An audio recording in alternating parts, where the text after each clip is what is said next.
Here's your energy update for the week of the full moon in Libra. The full moon in Libra appears April 7th at 18 degrees Libra in direct opposition, or what I like to say, octave to the Aries sun at 18 degrees.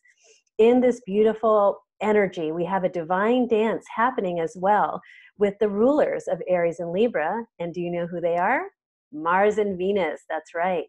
So the energetics of a full moon are about expansion, release, and once you release that which no longer serves you, you've made room to fill up with what you choose to put into your space, and that's cause for celebration. So that's the energetics of a full moon. Things rise from deep within the unconscious to the surface mind to be seen, to be looked at, to say, wow, I don't need that anymore. I'm releasing with the power of the full moon. And I've made space. I'm bringing in that which I want to experience and be part of my reality. And that creates a vibration of celebration. So the moon is exactly opposite the sun. So the full surface of the moon is shining the sun's light. So we get this external light shining in our inner mirror. And this is the full moon is a time of the fullness of the mother, the feminine energy. And so the Libra moon is known as the artist moon. And this is a clarion call for the inner artist to rise from within, from deep within our unconscious energy, and come up to communicate in a whole new way and build community in a whole new way in our future forward, in our new world that is now being rebirthed on this planet. And so look in your Libra ruled house to see where this 18-degree full moon is. If you have planets there, they're getting activated. If you have planets opposite in Aries, they're also getting activated by the full moon. And do the same thing with your Aries planets. Those are doing the dance. And so then we want to move into the rulers of Aries and Libra. Mars rules Aries, Venus rules Libra. And Mars and Aries are divine consorts. So when I look at their energy, I see the Lover's card in the tarot. And so the Lover's card appears and asks, what's going on with these two planets? Are they getting along? And yes, they are getting along because they're in air element signs. We have Mars in Aquarius, the future. And we have Venus in Gemini, dancing with that lower mind and the sibling vibration and being the alchemist because she knows that what she thinks, speaks, and acts on, she creates in the world. And Venus rules Libra and says, well, I want to create art. I want to create what my heart has to say. And that's going to come through my hands, whether I'm playing an instrument, I'm writing a blog, I am painting a portrait, who knows? I want to know what your inner muse has to say. And that becomes your contribution to the greater good, to the world, moving forward. So Venus is not alone as she dances after she just left her conjunction with the Pleiades. She's still dancing with an asteroid named Vesta. And Vesta is known to me as the High Priestess. So here comes the next tarot card. The High Priestess is here. And so she is the divine chaperone of Venus as she goes to meet her lover, Mars. And they're bringing in this full moon experience. And so Vesta shows me that she wants us to be confronting our deepest fears. She wants us to call upon Medusa with the writhing snakes in her hair, and no one looks at her because they're afraid they'll turn to stone. But Medusa is this really powerful ancient goddess, and she invites us to go into the dark, to confront our deepest fears, because there lies our power. So connect with Medusa to bring forth the energy of the High Priestess. So Venus is being taken care of by Vesta. Now we go to Mars. What's his story? Mars is in Aquarius with Saturn. Saturn is in Aquarius for a little bit of time. He'll retrograde this summer back into Capricorn and then meet Jupiter winter solstice. That's going to be fabulous. So stay tuned. So Aquarius energy is about the future, about the higher mind, the crown chakra. It's about hopes, dreams, communities, sharing, caring. And so Mars is the divine masculine vibration there. And he's saying, you know, I need to lay down my sword and I need to let the tears fall where they may. And so I invite that inner masculine energy as well as our beautiful and lovely, powerful men on the planet to lay down that sword and let the tears fall. Because what happens is they'll fall back into the cosmic ocean and they'll nurture and replenish the planet. So let yourself be brave enough to let the tears fall. Feel what you feel. That returns you to your divine essence of your human nature, your humanity. And that's what the Aquarius energy is helping Mars with. But he does have a power animal that shows up this week in the form of the golden stag. And this is a huge power animal for the druid masculine pagan mindset. So this is good news.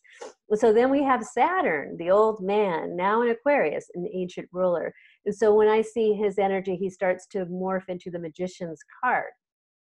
And the Magician's card to me is that Merlin, if we're looking through the eyes of the golden stag, he would see Merlin, he would see the druids. And so here comes Saturn into the space that says, you know, you just need to seek the wise counsel, right? Look to what is eternally beautiful and enduring.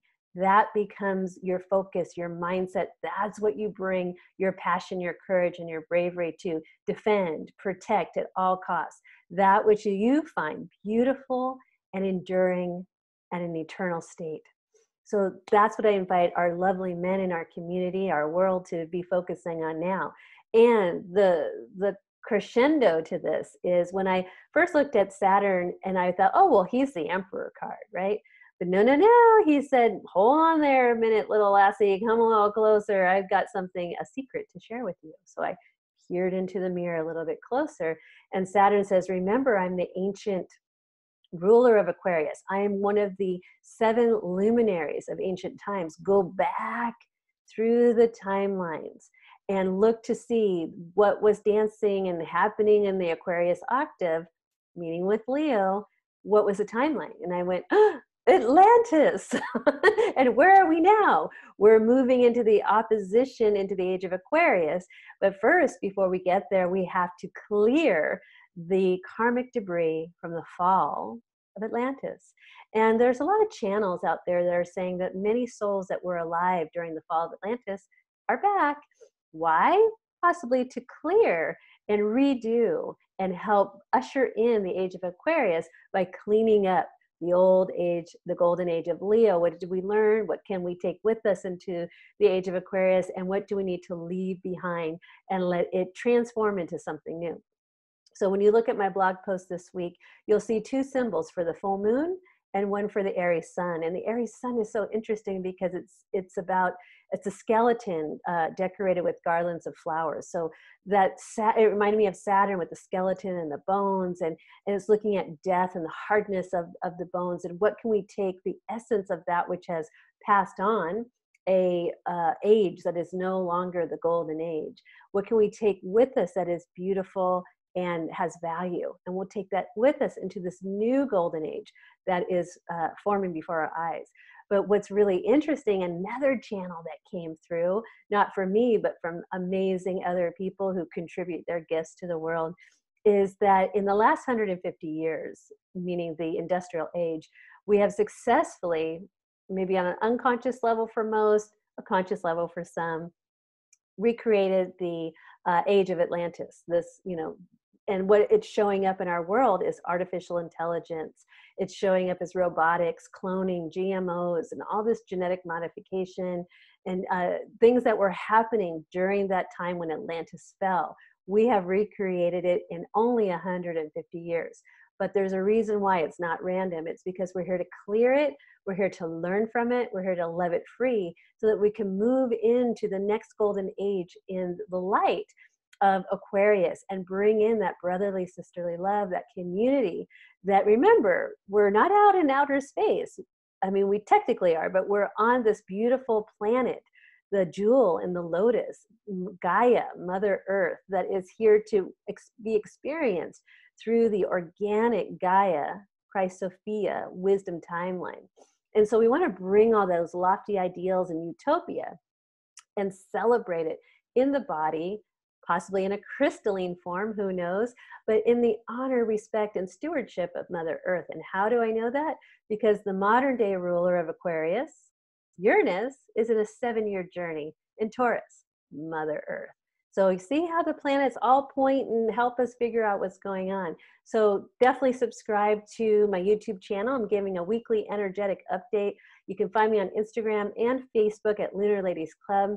Go to the blog post on lunarladies.com. Read more about the energetics and the stories of this lunar week of the full moon. And celebrate, release, and clear old karmic debris from that fall of Atlantis.